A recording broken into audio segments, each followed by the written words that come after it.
আল্লাহর কসম করে বলতে পারি, আল্লাহ আপনাদেরকে মাফ করবো না।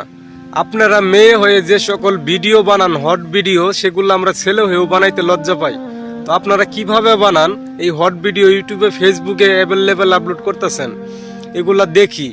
তো আপনারা মেয়ে মানুষ হয়ে যেভাবে হট ভিডিওগুলো বানাচ্ছেন, তবে আমি যতটুকু জানি, মনে করি আল্লাহ আপনাদের কোনোদিনই ছাড়তো না। যে জায়গায় পর্দা করে চলাচল করার নিয়ম, পর্দা করে পর্দার ভিতরে থাকা মেয়েদের আদেশ দিয়েছে আমার আল্লাহ, আমার নবীজি।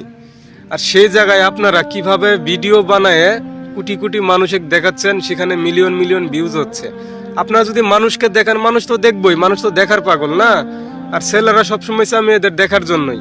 আপনারা যত দেখাবেন তাদের কাছে তত ভালো লাগবে, আকর্ষণ লাগবে। কিন্তু এ তো আপনাদের দেখানো যাবে না। আপনারা কিভাবে দেখাচ্ছেন আমি একটা জিনিস চিন্তা করতে পারি না। আমি যে জায়গার ছেলে হয়ে আমি আপনাদেরকে কিছু দেখাইতে গেলে আমার শরীরের কোনো অংশ আমার লজ্জা লাগে। আর আপনারা কিভাবে পারেন, কাপড় চোপড়ের কোনো ঠিক ঠিকানা নেই। আপনারা সেই কি সুন্দর হট ভিডিও বানায় ইউটিউবে ফেসবুকে আপলোড করছেন, আর সেখানে মিলিয়ন মিলিয়ন ভিউজ হচ্ছে। আপনারা ইনকাম খাচ্ছেন, সেই টাকাটা খাচ্ছেন। সেটা কোন টাকা খাচ্ছেন জানেন? সেটা এই টাকার এই খাওয়াটা আপনাদের জাহান্নাম খাচ্ছেন, জাহান্নাম।